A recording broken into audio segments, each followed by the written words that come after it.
بسم الله الرحمن الرحیم. دا سیاق درنو لیدونکو سلام، زه عابد احساس یم. په کابل د پاکستان د وروستي تجاوز او هوایي بریدونو وروسته چې د 200 په اندازه ملکی خلکو ته پکې مرګ ژوبله واوښته. د معتادینو په روغتون کې له 400 زیات عام وګړي شهیدان شول. د پاکستان د بریدونو په تسلسل سره په افغانستان کې ملکی وګړي په نښه کیږي. آیا هغه ادعا چې پاکستان د ټي ټي پی ضد جګړې په نوم باندې په افغانستان کې څه پیل کړي دي واقعیت دی؟ که هغه واقعیت نه وي، پاکستان څه په نښه کوي؟ پاکستان څه تعقیبوي په افغانستان کې، او د پاکستان د بریدونو هدف څه شی دی؟ د پاکستان د بریدونو په تړاو باندې د افغانانو نظرونه څومره ویشلي دي؟ څومره د نظرونو توحید دی؟ ملي دریځ څه دی؟ افغانان څه غواړي؟ د پاکستان په وړاندې د افغانستان بریا په څه کې ده؟ پاکستان کولی شي چې دغه جګړې له مخې یا د هوایي بریدونو او بمباریو په مټ باندې په افغانستان کې خپل اهداف ترلاسه کړي، په داسې حال کې چې د نړۍ سترو قوتونو هم په افغانستان کې خپلې الوتکې ستړي کړي دي، درانده بریدونه یې کړي دي او مختلف قسمه وسلې په افغانستان کې استعمال شوي دي. آیا افغانان د خپل ملي دریځ راګرځولي دي؟ آیا په افغانانو باندې ټول هغه څه منلي دي لکه څه چې پاکستان غواړي؟ د پاکستان هغه ادعاوې چې په لومړیو کې د افغانستان په تړاو باندې د ټي ټي پی په تړاو باندې وکړي، او هغه ادعاوې چې د خبرونو او هغه رسنیو ډګر ته راغلي، او هغه خبرې چې افغان چارواکو په ډاګه کړلې چې په ترکیه کې، په قطر کې او د سعودي له هیاتونو سره پاکستان د دوی نه څه وغوښتل. د دې ټولو ټکو د بحث لپاره را سره سیاستوال، د روانو چارو څارونکي او لیکوال ښاغلی نجیب ننګیال دی. ننګیال صاحب، تاسو ته هرکلی وایم. سلامونه تاسو ته د خپرونې لیدونکو ته. ننګیال صاحب، بس په همدې باندې راپیلو د پاکستان هغه لومړنۍ څرګندونې او ادعاوې چې په افغانستان باندې د هغې له وجې بریدونه وکړل، او د هغې نه وروسته په مسلسل ډول باندې د بریدونو اهداف چې ټولې نړۍ ولیدل، افغانانو ولیدل، او په هغې کې ملکي وګړي شهیدان شول، څومره سره متفاوت دي؟ بسم الله الرحمن الرحیم. د ټولو نه لومړی خو د دغې وحشتناکې پیښې چې پاکستان پرون په کابل کې یو روغتون چې په هغه کې د معتادو خلکو درملنه کېدله، ناروغان ور پکې 2000 بستریز روغتون و، په هغه کې تر 400 ډېر وطنداران شهیدان شوي دي او په سلګونو نور چې دي هغه زخمیان دي. د دوه کورنیو ته تسلیت وړاندې کوم او هغه زخمیانو ته د بیړنۍ روغتیا په هیله باندې یم. دا واقعا ډېر لوی جنگي جنایت چې پاکستان وروستي ځل باندې وکړ. همدغه یوه پیښه چې تاسې نورې پیښې راوام نخلئ په تېرو شپږو میاشتو کې چې پاکستان څوک په نښه کړي، دغه پیښه راواخلئ او د دوی ادعا وګورئ. د پاکستان د اطلاعاتو فرهنګ د وزیر، د پاکستان د ویاندویانو، د پوځ د پاڼو او په مجموع کې د پاکستانیانو چې هغه خلک چې دا اوس په حکومت کې دي او دغه څه چې په افغانستان کې کړي په کوم ویاړ سره یادوي او وایي چې موږ په افغانستان کې څوک په نښه کړي. دوی دې ته د وسلو د یو ډیپو او د ترهګرو د یو مرکز نوم ورکړ. حال دا چې په ټوله نړۍ کې داسې رسنۍ نه ده پاتې، داسې د بشري حقونو نهاد نه دی پاتې، داسې مطرح څېره نه ده پاتې چې دغه جنګي جنایت یې غندلی نه دی او هغه په هغې د هغې شواهد یې نه دي وړاندې کړي. تاسې ویډیوګانې ګورئ، تاسې د سلګونو میندو او هغه خلکو چې د خپلو اولادونو جسدونو ته او زخمیانو ته په انتظار دي او د دغه مرکز شاوخوا نن سهار راټول ول، د سلګونو په شمېر کې راټول ول. تاسې ولیدل چې څه وشول. د دوی دغه چې دي هغه څونه معلومات غلط ول او د دوی دا څومره خامه وه په دې مسله کې. نو د دوی دغه ټوله قیصه دغه شی ښکاري چې زما باور دا دی پاکستان د ټي ټي پي په نامه باندې په دغه بهانه باندې په افغانستان باندې یو ډېر تېری کوي او له لومړۍ ورځې نه زموږ خبره دا وه چې دا د افغانانو په خلاف، د افغان ملت په خلاف، د افغانستان د ملي حریم په خلاف تېری دی. دا که څوک د ډلو ټپلو پورې تړي، د افغانستان د خلکو سره، د افغانستان د ملي ګټو سره خیانت کوي. بنان ټول افغانان باید په یو غږ باندې په یو واحد په اتحاد سره د دغه خلکو په خلاف، د دغه تجاوز په خلاف غږ پورته کړي او دې ته غبرګون وښیي، د دې ځواب وایي، د خپل ملي حریم دفاع وکړي. او پاکستان ته نه دی یوازې چې پاکستان په تاریخ کې بیا دا جرأت ونه کړي چې افغانستان په خاوره باندې بیا د تېری وکړي. دا هر څه باید بې ځوابه پاتې نه سي. نو زما باور خو لومړۍ ورځې نه زموږ خبره همدا ده او دا خبره مو دا د تاسې ګورئ ثابتېږي هم چې نه وروره دا جګړه چې وه دا نه د مشروعیت د ګټلو دپاره وه د یو چا دپاره، د چا د ګرانولو دپاره هم نه وه، د چا د کومه ډرامه هم نه وه. دې ته مونږ د یو ډېر سنجیده جدي مهلک تجاوز په سترګه باندې کتلي وو او اوس هم ورته ګورو. ننګیال صاحب دلته دوه مهم ټکي دي په ګراوند کې. یو د جګړې سیاست، یو ډیپلوماسي او خبرې اترې او ډیالوګ. دواړو برخو کې پاکستان سره تر اوسه پورې نتیجې ته نه رسیږي. په داسې حال کې وروستی منځګړیتوب د سعودي عربستان و چې هیئت یې د کابل نه اسلام آباد ته په لاره و چې پاکستان بیا برید وکړ. په داسې حال کې چې خبرې اترې روانې وې، سعودي ډاډ هم ورکړی و، سعودي د افغانستان اسلامي امارت ته ډاډ ورکړی و چې موږ به دغه خبرې اترې کامیابو، موږ به تاسو یو نتیجې ته رسیږو. خو پاکستان دې ته هم انتظار ونه کړ. د سولې په خبرو اترو کې تر دې کچې پورې د جګړې په خبرو اترو کې دوه وارې د اوربند خبره رامنځته شوه، مطرح شوه چې خبرو اترو ته وځو، خو بیا هم پاکستان دې ته هم متحد پاتې نه شو. د ټي ټي پي موضوع هم دغه د روښانه شو چې تاسو هم ښه تشریح کړه. اوس پاکستان د څه په لټه کې دی؟ ګورئ پاکستان باندې د مذاکراتو باندې د پاکستان تګلاره د افغانستان په اړه دا نه دی چې افغانستان دی د خپل ځان سره د مذاکراتو جوګه نه بولي. د ده خبره دی خو په هغه غرور او هغه کبر کې دی له تېرو 15 کالو نه چې د افغانستان نهادونه افغانستان ړنګ کړی، په افغانستان کې ډلې ټپلې حمایه کړي دي، افغانستان کې کورنۍ جګړه پیښه کړې، افغانستان کې جمهوري نظام سقوط کړی دی. د دې ټولو شیانو په نتیجه کې دی په یو غرور او کبر کې دی چې دی افغانانو سره د مذاکرې په مجموع کې په دې شي دی باور نه لري. او یو څه چې دی هغه د امر دی، هغه دا دی چې افغانستان په خپله یو قانوني باندې بدل کړي، افغانستان په یو داسې ملک باندې بدل شي چې هلته د کاملا کورنۍ او بهرنۍ سیاست د پاکستان په لاس کې وي.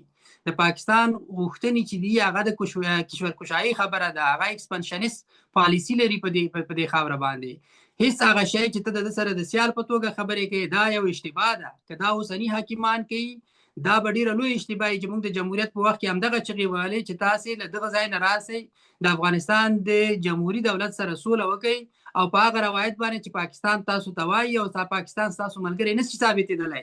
دا پاکستان د مجاهدینو ملګری نه شو، په 2 تنظیمونه یې سره تقسیم کړل، په کورنۍ جګړه یې اخته کړل. دا پاکستان په تیر وار ستا ملګری نه شو.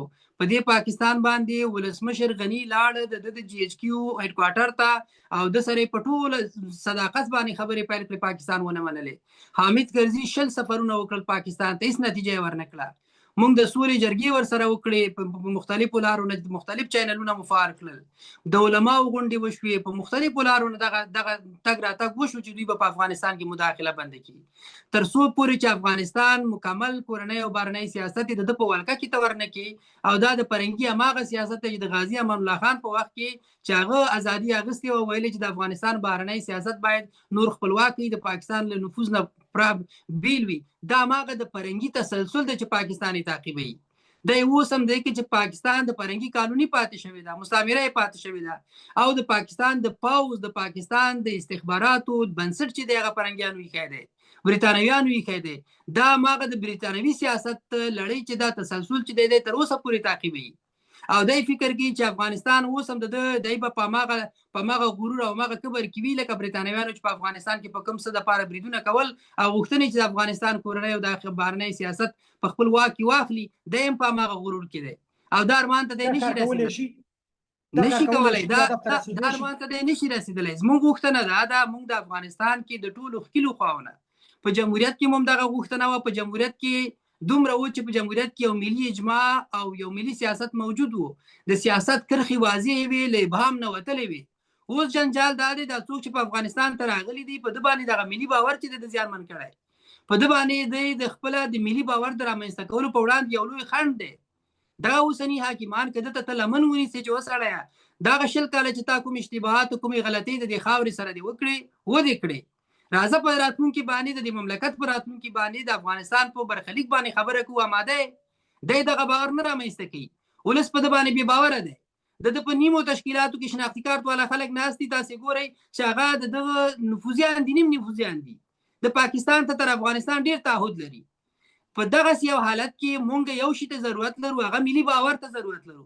ملي باور دا دی چې ټول هغه اشخاص که هغه په هر اړخ کې وي، که په اوسني حاکمانو کې دي، که د حاکمانو نه باندې دي، چې د افغانستان په ګټو باندې باور لري، د افغانستان په ملي حریم باور لري، د افغانستان په خپلواکۍ او په استقلال باور لري، په افغانستان کې په ثبات او سوله باندې باور لري، هغه باید سره جرګه شي.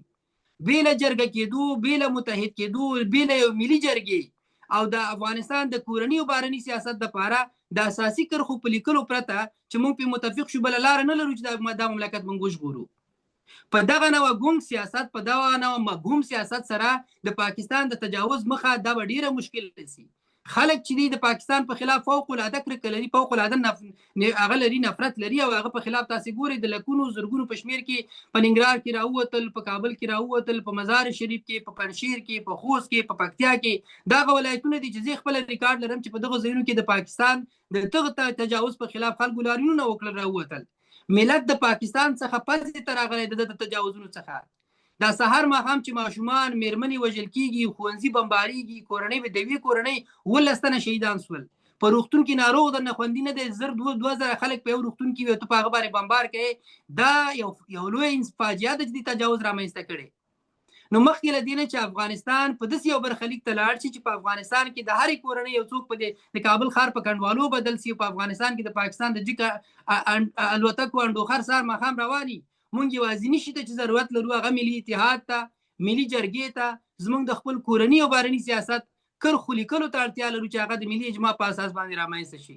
ننګیال صاحب، موږ او تاسو د دې شاهدان یو په دغه تاریخ کې، موږ او تاسو د سیاسیونو، موږ او تاسو د دغه کاغه رهبران وو که نه وو، او ځان ته رهبران ویل یا په یو ډول په ځان په خلکو باندې منلې وو. دوی دوه مسایل چې یو د پاکستان سره د عاطفي سیاست او د عاطفي چلند تمه، یو بل د هغه شخصي موقف دپاره د بل چا نه دا تمه چې ماته وطن وګټي او دا سیاست هم راته وګټي او بیا یې ماته په لاس راکړي. دغه حالت او په دغه حالت کې پاتې کېدلو سره څه چې تاسو غواړئ، څه چې تاسو د ملي کرښو غوښتنه وکړه، څه چې تاسو د ملي سیاست غوښتنه وکړه، یا د ملي تعریفونو د یو کڅوړې غوښتنه خبره مو وکړه، دا مهم مسایل دي او دا د هر هیواد دپاره هغه اساسات دي. خو موږ د دغه دوه مشکلاتو سره مخامخ یو چې د یو خوا نه د یو عاطفي سیاست غوښتنه لرو، د یو عاطفي چلند غوښتنه لرو. آیا په سیاست کې بیا د پاکستان نه دغه د عاطفي چلند غوښتنه او د عاطفي چلند تمه څومره په ځای ده؟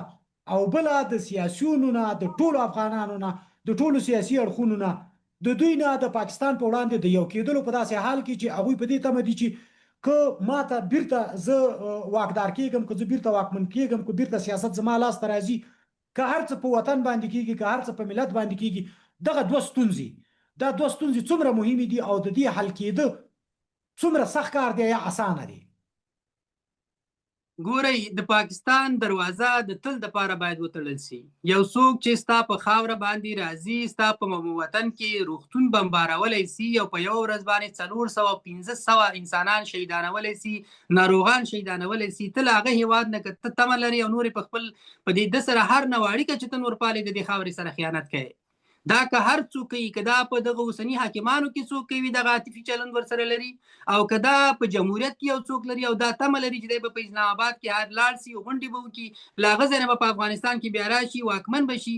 دا موږ د دې په خلاف باندې په لومړۍ ورځې نه غږ پورته کړی او موږ دا ویلي چې یوازیني څوک چې جرګه کېږي. ننګیال صاحب، زما د خبرې مطلب دا دی، مسلمان ورور دی، مسلمان ورور موږ سره د مسلمان ورور چلند کوي که نه کوي، موږ په اسلامي ورورولۍ باندې هم دینه مې دی، هم مذهبه مې دی، ګاونډي مې دی، دغه مسائل او دې ټکو موږ څومره زیانمن کړي. ګورئ، په دغه اسلامي ورورولي چې دی زموږ په بهرني سیاست کې فعلا داسې کوم څه موږ محسوس نه دي لیدلي چې اسلامي نړۍ د افغانستان سره کړي. په سخته ورځ دی د افغانستان سره درېدلی، د افغانانو د درد دوا شوی او دی د افغانانو درد سره دی دغه ژړېدلی ور باندې او ده زموږ ملاتړ کړی. نو بنان ما دپاره خدای یو ډېره بېمعنا کلمه ګرځېدلې ده. د اسلامي ورورولۍ په نامه باندې او د پاکستان سره د ګاونډیتوب په نامه باندې داسې کوم څه زموږ په قاموس کې نشته. کوم څه چې پاکستان د ګاونډیتوب په نامه باندې یو ګاونډی په روژه کې یو مسلمان د روژې په میاشت کې د لیلة القدر په شپه باندې د ناروغانو په روغتون باندې 2000 انسانانو باندې بمبار کوي، دا څنګه مسلمان دی چې هغه نه د رمضان احترام کوي، نه د لیلة القدر د شپې احترام کوي، نه د ناروغ احترام کوي، نه د مسلمان د ګاونډیتوب احترام کوي. زه له هغه نه بیا هم تمه ولرم چې دی به راځي په افغانستان کې به ماته دی خیر رارسوي. د پاکستان سره هر نوع اړیکې موږ ته مردودې دي. تاسې ولیدل چې موږ 6 میاشتو نه زیات د دوی سره تجارتي اړیکې ختمې سوې، په افغانستان هېڅ نوع تاثیر ونه کړ. یوازینی څه چې د مجبوریت په اساس روان و هغه تجارتي اړیکې وې، دغه هم باید د تل دپاره له دوی سره وتړل شي. افغانستان اړتیا نه لري اصلا د پاکستان سره کوم نوع اړیکه ولري. د پاکستان د شر کچه چې دا د خیر له کچې ډیره ده، نو بنان د شر دروازه باید د تل دپاره بند شي.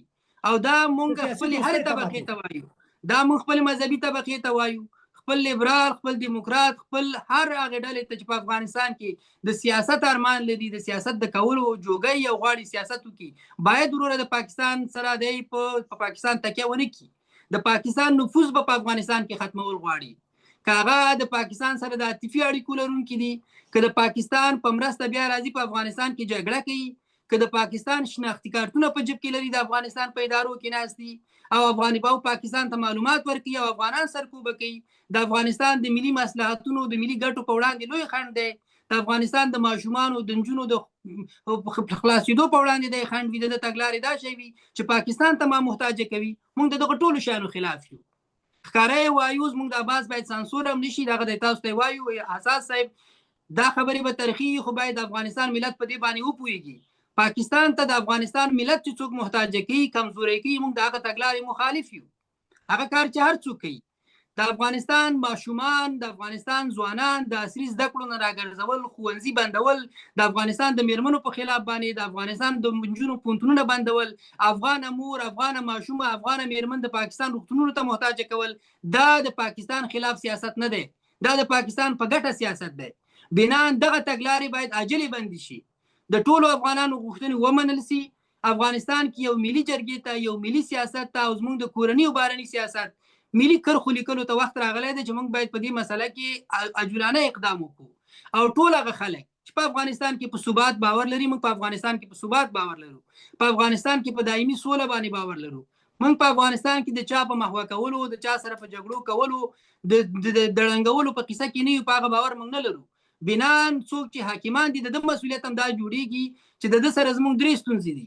څوک چې په کابل کې اوس حاکم دی، د سره درې مسلې زموږ دي. د پاکستان نفوذ د تل دپاره باید په افغانستان کې ختم شي.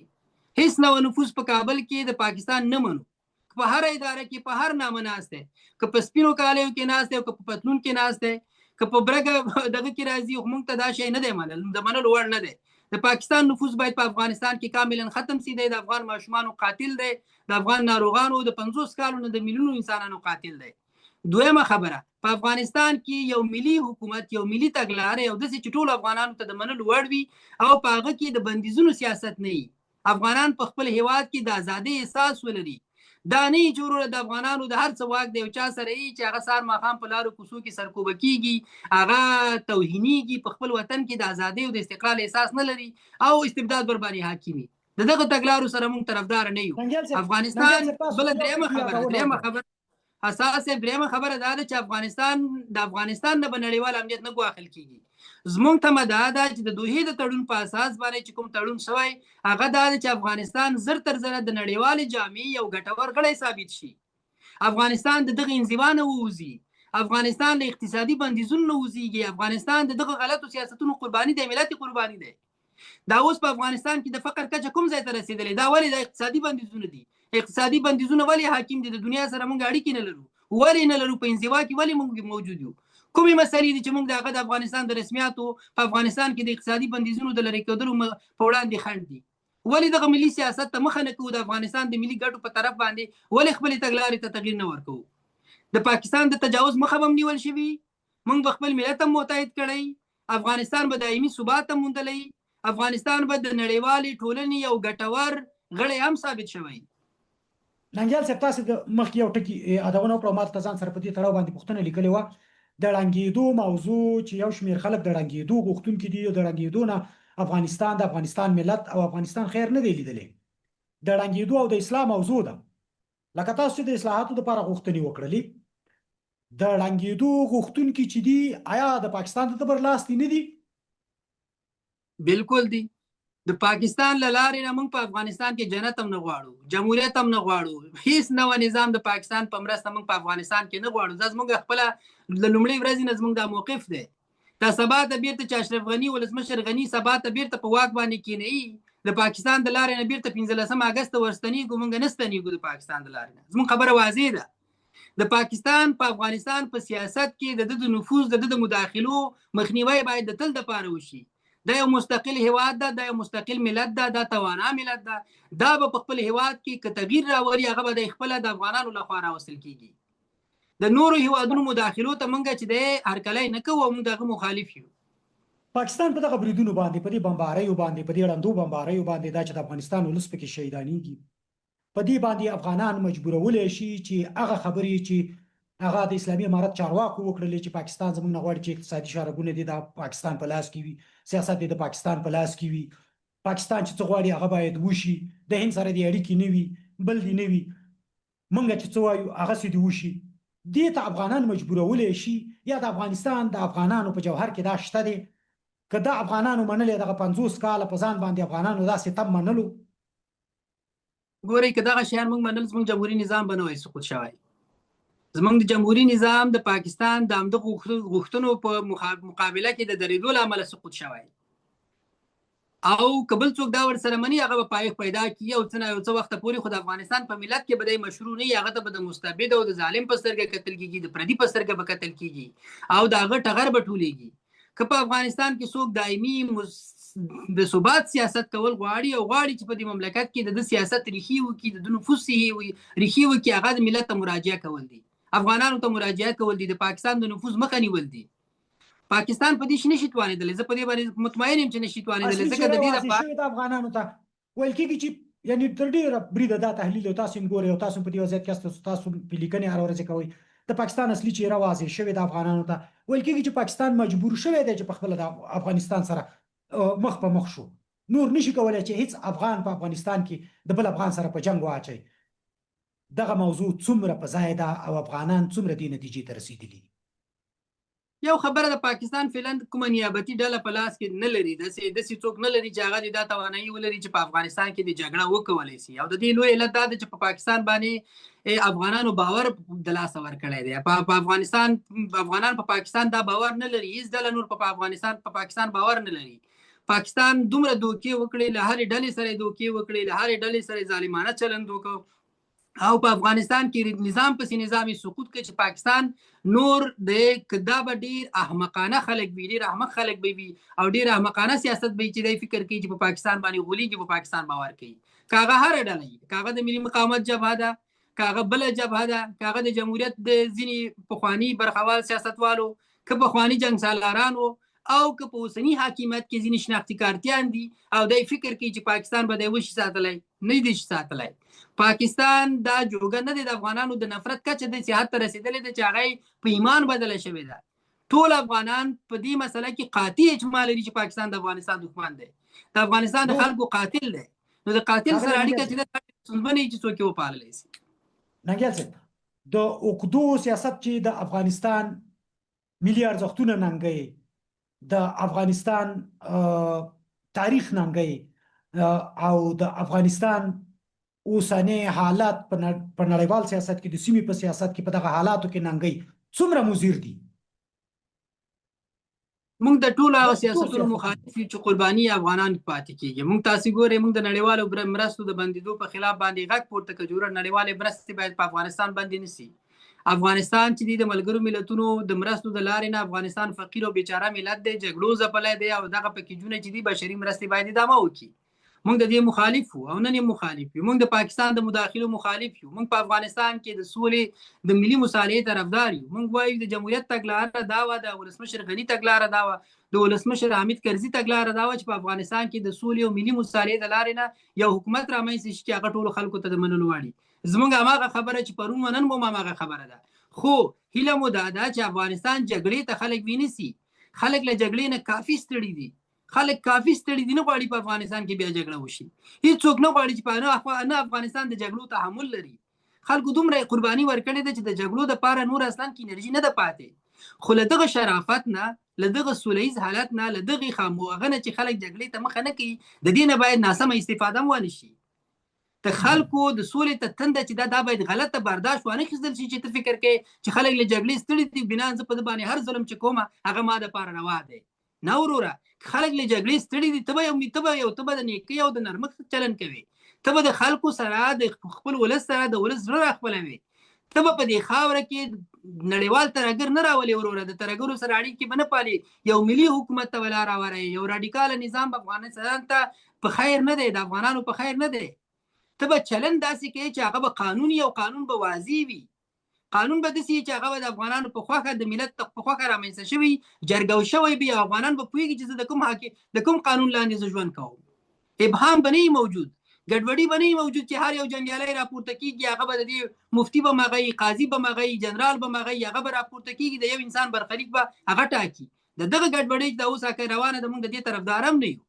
موږ د اصلاحاتو طرفدار یو، په افغانستان کې د مصالحې طرفدار یو، او په نظام کې د ټول ملت د شمولیت طرفدار یو، چې خلک ووایي دا زما نظام دی که نه دی. تر څو چې هر افغان دا احساس ونه لري چې دی زما په دغه نظام کې زه شامل یم، دا زما د ګټو د خوندیتوب دپاره دی، دا کوم نصاب چې زما ماشومانو ته په معارف کې ښودل کېږي، دا زما اولادونو د ښې راستیا، د اولادونو د ښه برخلیک څخه برخمن کېږي که نه کېږي. هیڅوک دا نه غواړي چې اولادونه د افغانستان د دې دپاره کډه شي چې د ده د لور ښوونځی په افغانستان کې بند دی، او دی بیا مجبور شي پاکستان ته کډه کړي، ایران ته کډه کړي، ترکیې ته لاړ شي، او په لکونو ډالر صرف د دې دپاره ولګي چې د نورو هېوادونو ته دی لاړ شي او کډه شي. ولې؟ په دې خاطر چې په افغانستان کې د ده په ماشومانو ښوونځي بند دي. دا په سلګونو ډاکټران، دا ګوره احساس دا د پوهنتونونو استادان ولې کډه شول؟ دوی خو وظیفې هم نه وې لغوه شوې، اکثره یې د دغه په خاطر له افغانستانه کډه شول چې د لورانو ښوونځي په افغانستان کې بند ول. کله چې د یو چا د لور ښوونځي، د اولادونو ښوونځی بند شو په یو هیواد کې، هغه هیواد نور دته څه معنا لري؟ د ده اولادونه به څنګه رالویږي په دغه مملکت کې؟ په دې اړه به ته کله تصمیم نیسې، کله به خبره کوې؟ په کوم وخت به دغه خبره خلکو ته واضح کوې چې وروره دا شریعت دی که نه دی؟ که دا شریعت دی ثابت دی که نو دا که څنګه شرایط دی؟ که ته وایې دا فرهنګ دی، اول خو دا فرهنګ نه دی، که بیا فرهنګ دی خو غلط فرهنګ دی، او اسلام خو د غلطو فرهنګونو خلاف راپورته شوی دی. په ښځو باندې ولې ظلم وشي، په نجونو ولې ظلم شي، د هغوی ښوونځي ولې بند شي؟ دا خو ډېره عاجله مسله ده. ولې ته موږ د پاکستان پښو ته اچوې؟ افغان مریض چې دی په تورخم به دې روان کړی، د پاکستاني ډاکټر ته د افغانه مېرمن، افغانه لور، افغانه مور ولې ته محتاجوې؟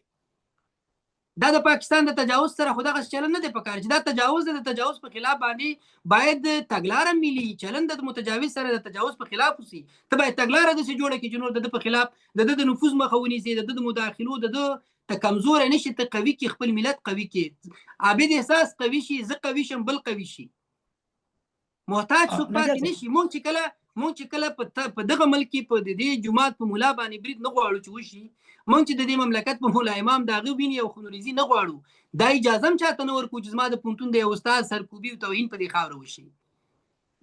ننګیال صاحب، دا زموږ په داخلي مسایلو او د بیرون دپاره زموږ د قوت په هغه باندې هغه ټکي تاسو ټول وویل. یو پوښتنه دلته بله کوم، د پاکستان نه ډیپلوماسي په برخه کې موږ سره مخ ته لاړو، نه د اوربند په برخه کې موږ سره مخ ته لاړو. مخکې ما د اهدافو خبره وکړه. پاکستان د چا دپاره جګړه کوي؟ آیا د پاکستان اوسنۍ جګړه خپله ده؟ دلته په میدان کې څو خبرې ګرمې روانې دي. هماغه د پاکستان د نفوذ خبره، پاکستان نفوذ غواړي، پاکستان د امریکا دپاره پروګرام غواړي، پاکستان دا غواړي چې په افغانستان کې تجهیزات، نظامی وسایل دا بمبار کړي، د منځه یې ویسي. پاکستان دا غواړي چې په افغانستان کې شته ثبات د منځه ویسي.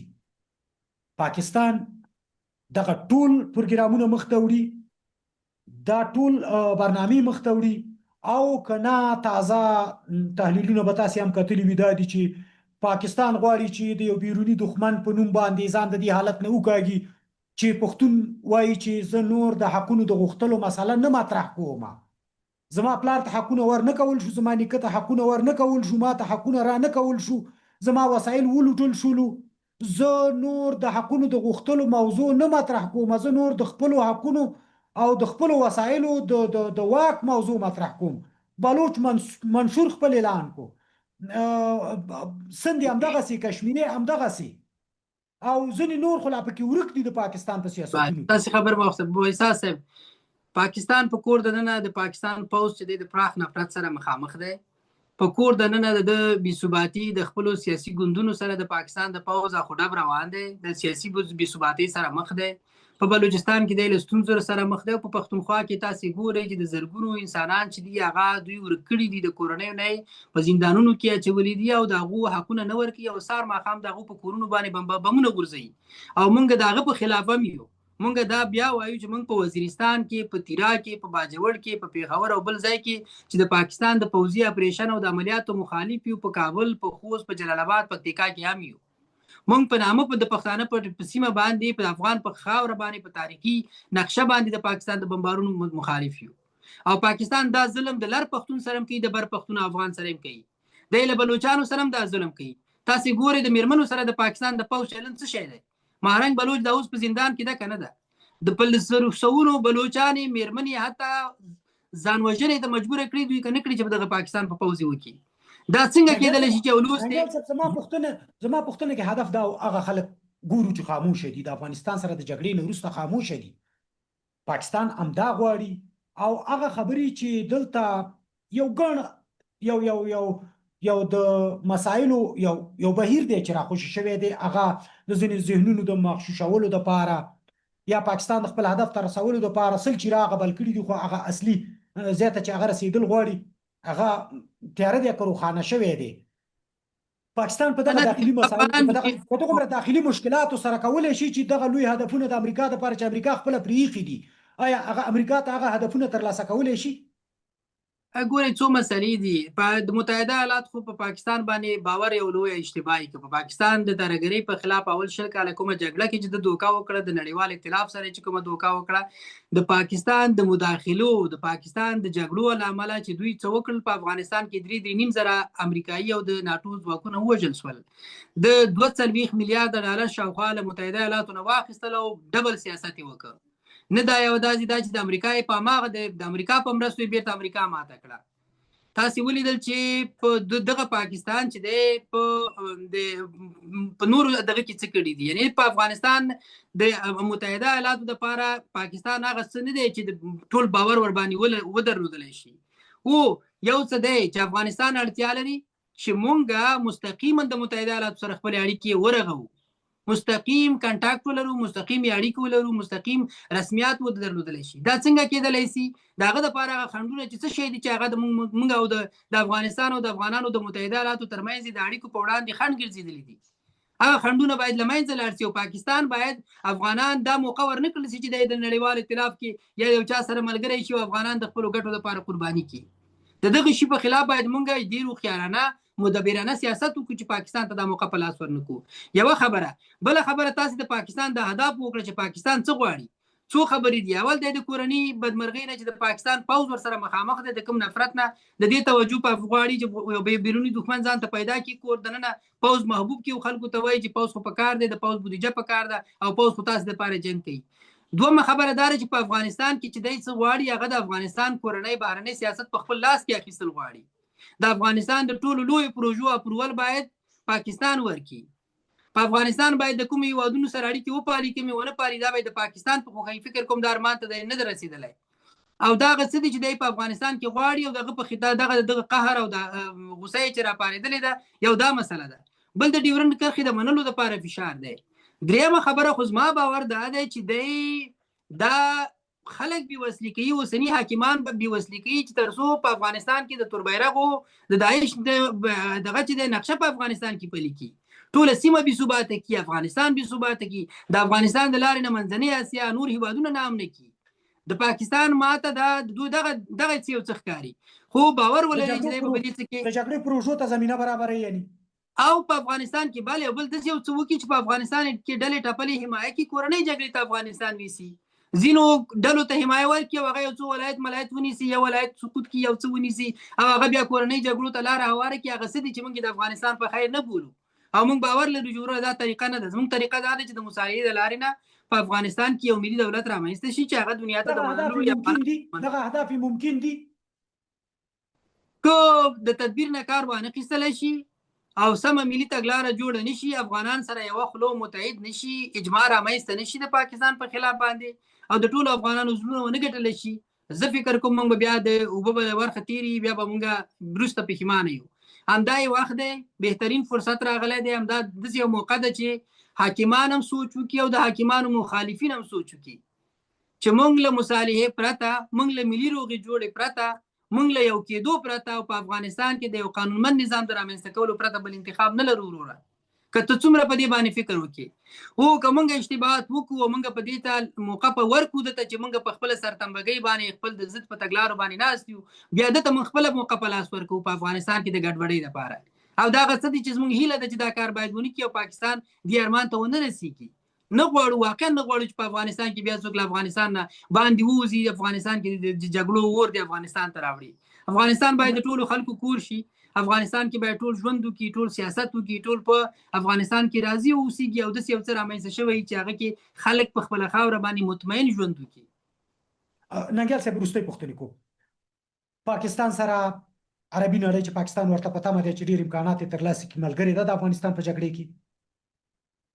خاموشه ده، که ملګرې نه ده، که ملګرې نه ده، ډېره واضح مخالفت هم نه کوي، او دا منافقانه سیاست دی، موږ مخالف یو.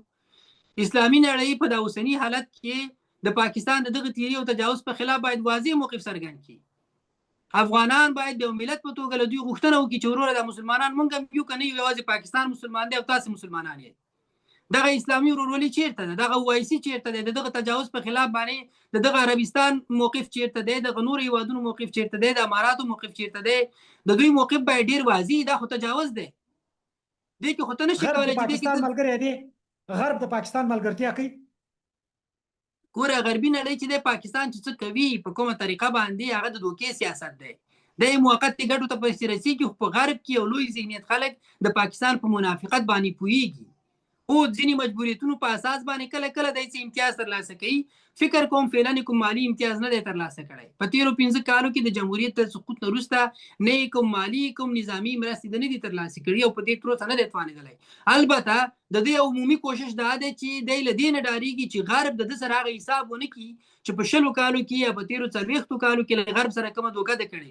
نو بنا دی ډېر د تملق او د چاپلوسۍ سیاست له غرب سره مخ ته وړي تر څو دی د محاسبې نه خلاص شي.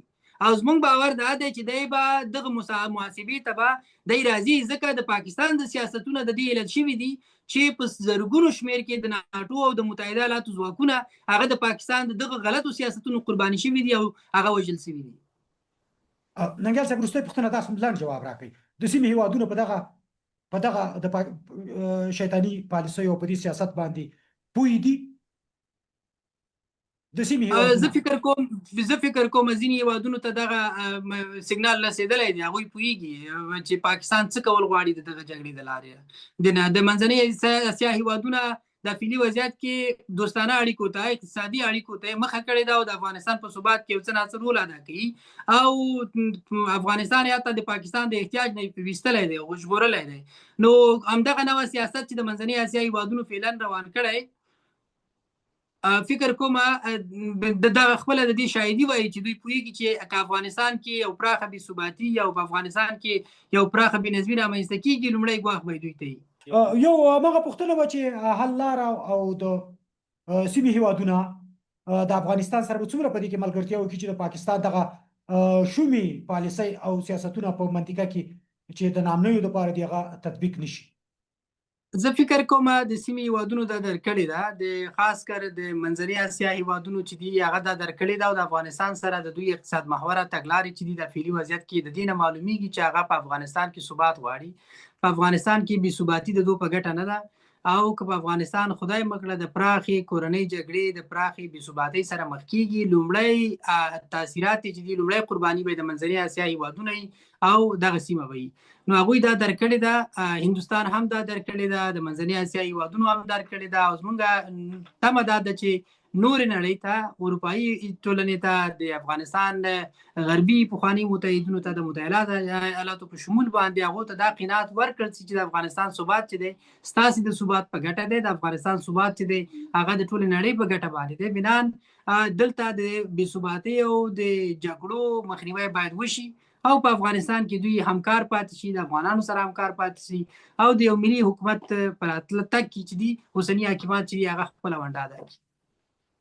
ډېره مننه ننګیال صاحب چې په بحث کې مو برخه واخیستله. مننه کور آباد. له تاسې هم ښه وخت ولرئ. ډېره مننه. درنو لیدونکو له ننګیال صاحب سره بحث همدومره و. تر بیا د الله په امان.